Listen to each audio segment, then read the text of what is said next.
আজকে কিন্তু স্প্ল্যানেটের হাটে 50 টাকা আছে, সোনুদার হোটেলে এসি। সোনুদা বলো, 50 টাকায় কি কিছু পাওয়া যাবে? 50 টাকা না, আমি 25 টাকায় তোমাকে সবজি ভাত খাওয়াবো। 25 টাকায়? অবশ্যই। মানে 50 টাকা লাগবে না? 50 টাকাও লাগবে না, কি বলছো? 25 টাকায় সবজি ভাত খাওয়াবো। কি খাবে সবজি ভাতে? 25 টাকায় সবজি ভাতে যেমন হচ্ছে, দেখো জয়মা কালী হোটেলে 25 টাকায় সবজি ভাত, যেমন মিনিকেট চালের ভাত থাকবে, ভেজ ডাল থাকবে, আলু ভাজা থাকবে, সবজি থাকবে এক রকমের। রোজ এটা সবজি নাকি? এ তো চিংড়ি মাছে না, ভর্তি তো। এটা হচ্ছে আজকে সবজি হয়েছে যেমন ওল চিংড়ি।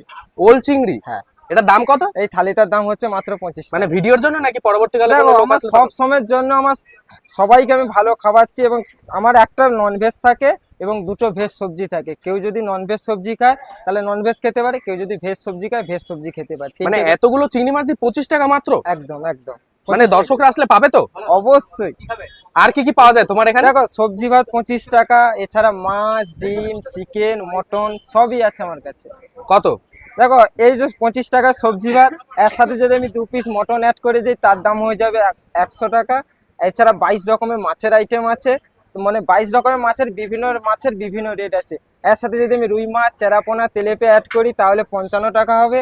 দই কাতলা এবং ভোলা মাছ যদি অ্যাড করি 70 টাকা হবে। এর সাথে যদি ভেটকি মাছ, পমফ্লেট, পাবদা, পার্সে এগুলো যদি কেউ খায় তাহলে 100 টাকা থালি হবে, কিন্তু সেম আইটেম থাকবে।